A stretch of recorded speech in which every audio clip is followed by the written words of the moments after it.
đâyបងប្អូនអរគ្នាអញ្ចឹងនៅក្នុងវីដេអូនេះគឺខ្ញុំនឹងធ្វើការមកប្រាប់ពី tool មួយនៅលើ Messenger ដែលយើងអាច send chat របស់អ្នកដទៃហ្នឹង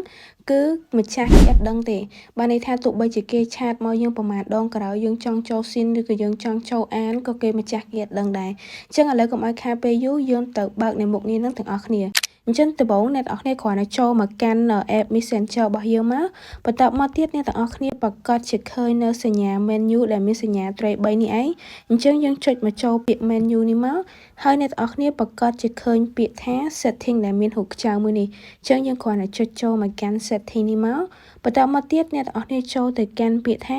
privacy and safety គឺនៅខាងក្រោមនេះ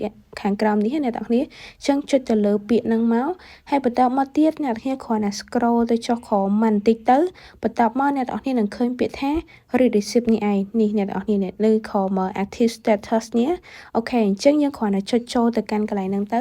អញ្ចឹងក្នុងករណីថាអ្នកទាំងអស់គ្នាបានបើកនៅប៊ូតុងមួយនេះណាអញ្ចឹងវានឹងលោតសញ្ញាពណ៌ខៀវនេះឯងបានន័យថានៅពេលដែលមាននរណាម្នាក់ឆាតមកយើងពេលដែលយើងចូលស៊ីនទៅគឺម្ចាស់គេនៅដឹងទេប៉ុន្តែបើសិនជាអ្នកគ្នាចង់ឲ្យម្ចាស់គេដឹងថាយើងបានចូលអានឬក៏ស៊ីនឆាតនឹងទេ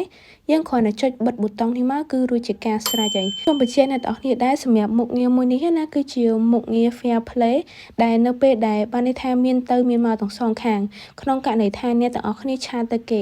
អញ្ចឹងម្ចាស់គេនៅពេលដែលម្ចាស់គេចូលស៊ីនហ្នឹងក៏យើងអត់ដឹងថាម្ចាស់គេហ្នឹងចូលស៊ីនឆាតរបស់យើងឬក៏អានឆាតរបស់យើងដែរអញ្ចឹងខាងគេហ្នឹងក៏ដូចគ្នានៅពេលដែលគេឆាតមកយើងចូលស៊ីនឆាតគេចូលអានឆាតគេក៏គេអត់ដឹងដូចគ្នាបានន័យថាមានទៅមានមកអញ្ចឹងទៅអូខេអ្នកនាងអញ្ចឹងសម្រាប់វីដេអូមួយនេះគឺមានតែប៉ុណ្្នឹងទេហើយបើអ្នកទាំងអស់គ្នាពេញចិត្តនៅវីដេអូមួយនេះកុំភ្លេចជួយ like ក៏ដូចជា subscribe នៅ channel របស់ខ្ញុំម្នាក់មួយផងហើយពួកយើងនឹងជួបគ្នានៅក្នុងវីដេអូក្រោយអរគុណ